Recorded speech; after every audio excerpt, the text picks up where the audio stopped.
Shalom Aleichem à toutes et à tous. Il est question dans cette paracha de Chokat de la guerre que les bénis Israël s'apprêtent à faire contre Sihon et la ville de Heshbon.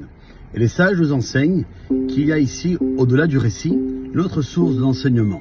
Ainsi, on parle des Moshelim, de ceux qui maîtrisent les effets du mauvais penchant. On fait le bilan de nos actions en sous-pesant le bénéfice d'une mitzvah, malgré ce qu'elle peut coûter ponctuellement, ainsi que le coût réel d'une faute face à son plaisir éphémère. Et en calculant ainsi, dit le texte du Talmud pour expliquer ce passage-là de la Torah, on sera heureux dans ce monde et ainsi dans l'autre monde. Et les sages nous invitent ici à regarder nos actions et leurs conséquences avec du recul pour les aborder de façon globale plutôt que de manière isolée. On rapporte cette histoire d'un roi qui avait envoyé un jour un de ses ministres pour une mission. Mais il lui a demandé de ne faire ni affaire ni pari avec qui que ce soit en chemin. Le ministre a accepté bien sûr la mission ainsi que ses conditions. Seulement en route, il a croisé un homme qui lui a dit « Je te connais et je sais que tes habits dissimulent la bosse que tu as ». Notre ministre lui affirme fermement de ne pas être bossu.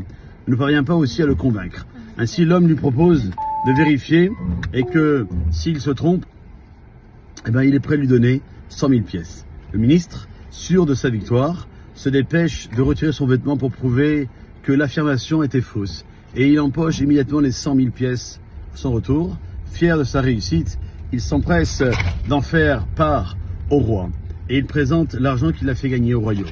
Mais le roi s'emporte alors et lui rappelle sa mise en garde contre toute occasion de pari.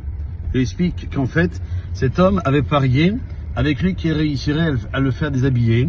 Et le roi avait misé 1 million de pièces qui n'y parviendraient pas. Ton gain apparent dans de 100 000 pièces cache en réalité une perte colossale. Faire une mitzvah ne signifie pas automatiquement que l'on fait ce qu'il faut. Parfois la mitzvah est au détriment de quelqu'un d'autre ou d'une autre mission plus importante. C'est donc en se demandant ce que Dieu attend de nous, à ce moment-là, que l'on peut espérer faire le bon choix. Bonne journée.